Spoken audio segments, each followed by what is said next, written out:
Some stories don't belong to a person, they belong to the land. Here, in the deep woods of East Texas, the land itself has a memory. They call it the Big Thicket, a place that has always held its secrets close. And the darkest secret it keeps is the one they call the Pineywoods Witch. And if you're watching close, you might notice something else watching you back. Hey y'all, welcome to Tales from the Thicket. I'm Kaylin. Tonight, we're delving into a story that feels like it was born from the very soil we've been talking about. It's a local legend about a woman whose grief may have twisted her into something terrifying, or maybe the woods just took her back. So, get comfortable as we explore the story of the Pineywoods Witch. To understand her story, you have to understand the ground it grew from. For nearly 15 years in the early 1800s, from 1806 to 1821, this entire region was a place without a country. Officially, it was called the Neutral Ground, a lawless buffer zone between Spanish Texas and the United States, which had just acquired Louisiana. No country claimed it, so no laws applied. It became a magnet for the desperate and the dangerous, a place where a man could literally get away with murder. Smugglers, including the legendary pirate Jean Lafitte's men, used the winding bayous of the Sabine and Neches rivers as their private highways. Army deserters from both sides fled here, knowing no one would follow. Outlaws and fugitives from across the South built rough settlements hidden deep in the swamps, places where a sheriff's posse would never dare to tread. Though the Neutral Ground era ended long before Annie Ruth's time, its lawless spirit lingered. For generations after it officially closed, that reputation clung to the land like humidity. The thicket wasn't just a forest. It was a place where people disappeared, where disputes were settled with a knife instead of a judge, and where the line between civilization and savagery was just as thin as the morning fog. This was the world that shaped Annie Ruth Holcomb. In the early 1900s, she was just a quiet woman trying to build a simple life on the edge of this wilderness. But the thicket takes what it wants. Her daughter, just 7 years old, was lost to the Sabine River. Her husband, broken by the tragedy, simply walked away, swallowed by the wider world, leaving Annie utterly alone. An unprotected woman in a place known for swallowing people whole. The isolation changed her.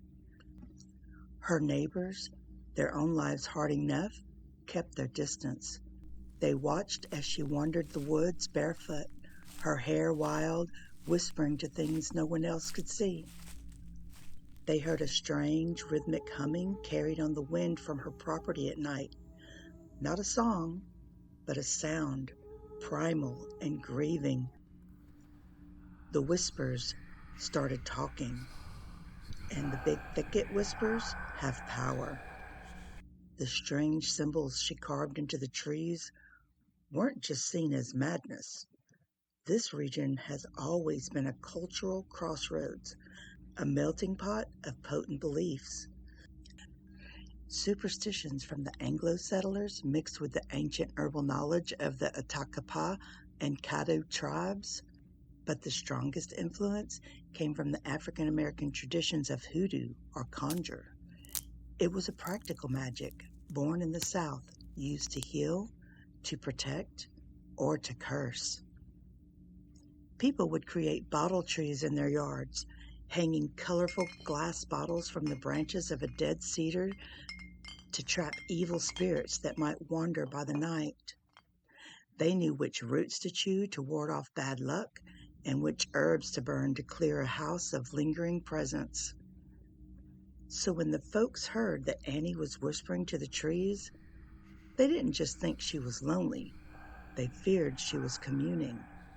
They believed the strange bundles of sticks and feathers found near her property weren't just litter, but curses left for her enemies. They whispered that Annie, in her bottomless grief, hadn't just turned away from God. She had turned towards something else entirely, something that had always lived in the thicket, waiting for an invitation. The fear truly began when another child vanished near that same stretch of river. When the search party followed the small footprints, a seasoned woodsman said something that chilled everyone. "The prints just stopped," he said, like the child was lifted right off the ground. No one blamed a ghost light. They blamed the woman who spoke to the trees, the woman who walked the woods as if she belonged to them now, the witch. The legend became an explanation for the thicket's real, ever-present dangers. Today, the story continues, not in grand sightings, but in unsettling feelings. Hikers deep in the thicket report the sensation of being watched by unseen eyes. They find strange arrangements, piles of stones that weren't there before, or patterns of fallen branches that defy the wind. Hunters tell of hearing a woman's cry that suddenly cuts short, or a low, mournful humming that seems to come from all directions at once. Even now, there are places where the woods go unnaturally silent, and people feel a sudden, inexplicable dread that forces them to turn back. The Pineywoods Witch may have started as Annie Ruth Holcomb, but she became something more. She became the spirit of the neutral ground, a living embodiment of the Big Thicket's dark history and the primal fear that it still inspires.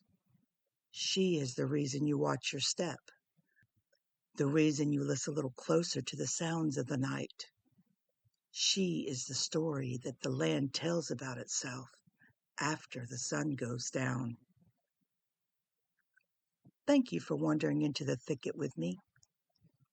If you enjoyed this tale and want to explore more of these dark corners of the woods, please hit that like button and subscribe to Tales from the Thicket. It truly helps our community grow. Now for the fun part. Did you find our own little legend of the thicket? Where was Ashroot hiding in this video? Leave a comment below with the timestamp where you spotted him. The first person to get it right will get a big shout out in our next tale. Until next time, stay curious.